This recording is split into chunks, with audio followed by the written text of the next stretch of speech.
This is Coach Steve from the Mount Pleasant Recreation Department, and I'm here today to give you guys some tips to try to keep your game up and keep the racket feeling natural in your hands while you're at home. You know, there's not much you can do. We can't play too much tennis right now, so there's little stuff that we still can do.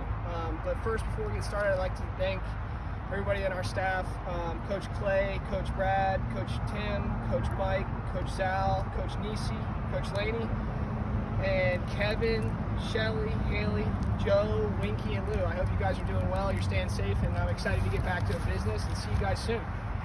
All right, so the first thing that I'd like to start off by saying is that, honestly, I think the most important thing you can do while you're sitting at home is make sure that you got a racket nearby, and anytime you get a chance, if you're sitting on the couch watching TV or you're bored and you have nothing to do, it's a great time to pick your racket up and make sure you feel acquainted with your grips. Feel the continental grip. Make sure you feel if you hit an Eastern forehand, get the Eastern grip. If you hit a semi-Western forehand, get the grip for that. Really work on trying to feel out your grips and make sure the racket feels natural in your hand still. That's one thing I do all the time. I do it daily. I always keep a racket in the house and make sure it feels good. All right, so on to some stuff that you guys can do. As you can see, we're in a parking lot right near our house and found a building that we can use. I'm sure most of you guys have used a wall before and hit on a wall, but it's great for you right now because you can get your timing down, you can work on your volleys, you can work on any stroke you want, really. I'm going to show you kind of how we would work on our volleys here today. That's a good starting point, just to make sure our volleys are crisp, and you can do a bunch of different stuff. There's different types of volleys. Sometimes you might get a volley where you want to take some pace away from the ball, so you have to have softer hands and work on relaxing and trying to let the racket absorb some of the energy. Then there's certain types of volleys where you might want to hit it back a little firmer. You might want to have a little bit more pace behind it, so you might want to stay firm in the wrist. But first, I'll show you guys how to start this drill. And it's all you need is a racket, a ball, and a wall. And what you're going to do is you're going to start out by trying to hit forehand volleys. Forehand volleys, just kind of bouncing it back, nice and controlled, giving yourself enough room. And then now, so those are pretty firm. I'm being firm with it. I'm kind of sending it with the same amount of power every time. Now what I might do is hit it a little higher and a little softer and try to relax the hand.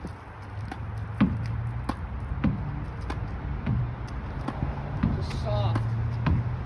Okay, now that's the first step, just hitting forehands, just trying to get, control of the ball.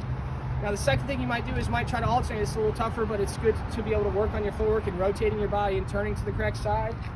So I might hit forehand and backhand.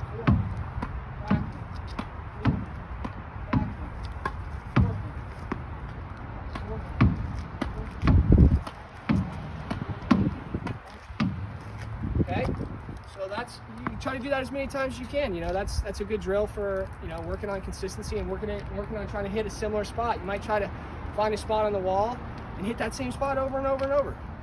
Okay, so that's good. That's a good drill for your volleys. You can do it with forehands and backhands if you have enough room. You can do it overheads. You can do serves. You can do a lot of different stuff. So that's a really good drill for you. The next thing I like to talk about is something that you can do to help get fluidity in your service motion.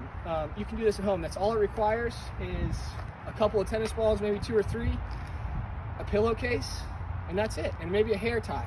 Okay, so I have that all set up over here. All right, so how you're going to want to do this is you take a pillowcase, just like this. I got a long one. You're going to put 2 to 3 balls right here in the end. You have a hair tie here. One of my girlfriend Laura's special hair tie. She was generous enough to donate me a hair tie for this.